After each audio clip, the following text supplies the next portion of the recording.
Welcome back.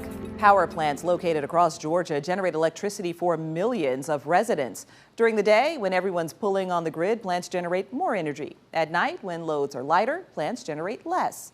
Paul Bowers is the president and CEO of Georgia's largest utility, and his company helps manage this 24/7, 365-day balancing act.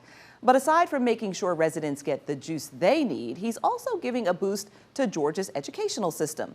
He talks about it in today's Executive Profiles. So I understand you were quite the high school athlete. Well, football specifically, true? I held my own. What position did you play? I played center. I played quarterback and ended up breaking my hand and had to go to center, and then I got moved to linebacker as well. Wow.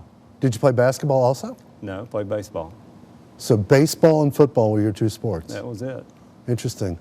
So talk to me about Coach Carl Madison. Carl Madison was a Hall of Fame coach, is a Hall of Fame coach. He was about 5'4", tough as nails, and really got the most out of every player. And he was a big inspiration to you, wasn't he? He was. His aspect of work hard, get the most out of it, but also be something more than just an athlete.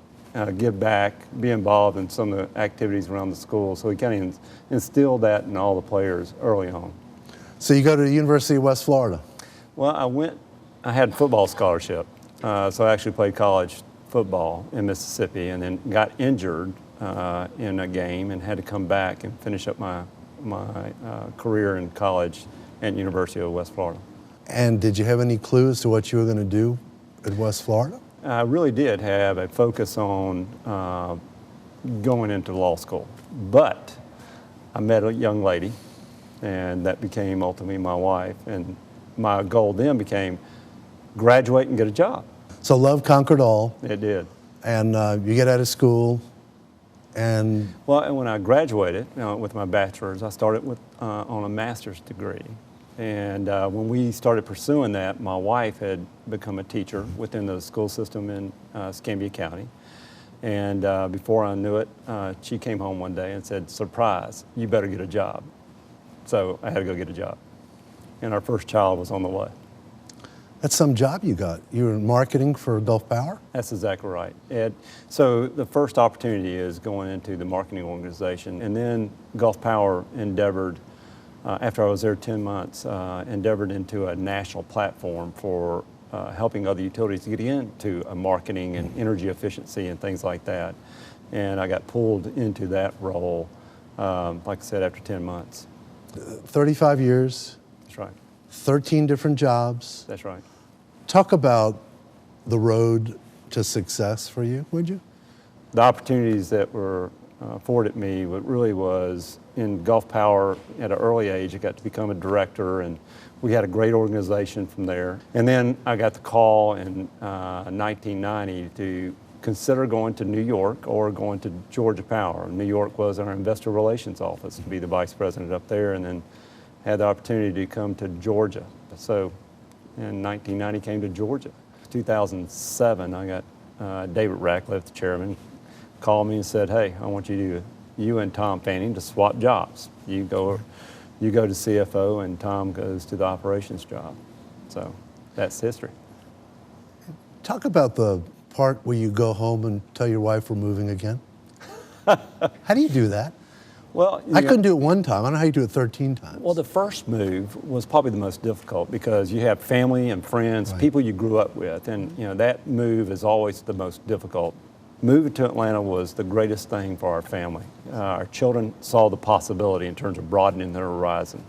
The move to England was a board meeting of the Bowers family. It was everybody coming in, we were having dinner, and you had the right to veto any aspect of us moving or not. Yeah, it's a great opportunity to become a CEO of a utility in England, but I was willing to say, hey, I'm fine if we need to stay here. And they all voted to go because they saw the potential of being global. You're deeply passionate and very active in the community with regard to education. Give us a 30-second download on where your passion and conviction are with regard to the next generation of children? It is critical. My passion came way back when we started looking at recruiting people within the business. You know, I always say I want people that are willing to shine the red triangle within Georgia Power, and making sure that there are capable, talented folks that can go in even at the beginning steps within the company. Unfortunately, we have 400 to 600 jobs open every year. We're out in the market all the time. We get thousands of resumes and applications, but some can't even pass the basic employment screening test. And that's when I said, I got to get active within Georgia. So we've got involved with Learning Power. We've hired 11 teachers to get back in the classrooms to really show the red triangle in the classroom on STEM curriculums. Got involved in the Atlanta Public School System, working through the processes of steadying the ship and looking at what's going to be the future of APS. Next year you take over as chair of the Georgia Chamber of Commerce. How do you connect the education piece with the state of Georgia from a business point of view? Economic well-being. If we're going to grow and continue to prosper as a state, we've got to have that as a basic platform. What do you want your legacy to be when this is all said and done? People always want to know what a legacy is all about, right? And it's not about the titles. It's not about anything else, or the recognition, or the awards, or any of that. It's about the people you leave behind. And to me, the biggest compliment I can have is that we left a team of people that are prepared to move our business to the next level, and that they are engaged and they're giving back to the community, and they have this passion for what we do. Well, the advent of smart homes giving customers control of their energy usage has opened a wide array of careers in the energy industry. That's why Georgia Power is getting in on the ground floor by providing a variety of math and science-based curriculums available to schools across the state. Those interested can learn more by visiting georgiapower.com and clicking on the community section.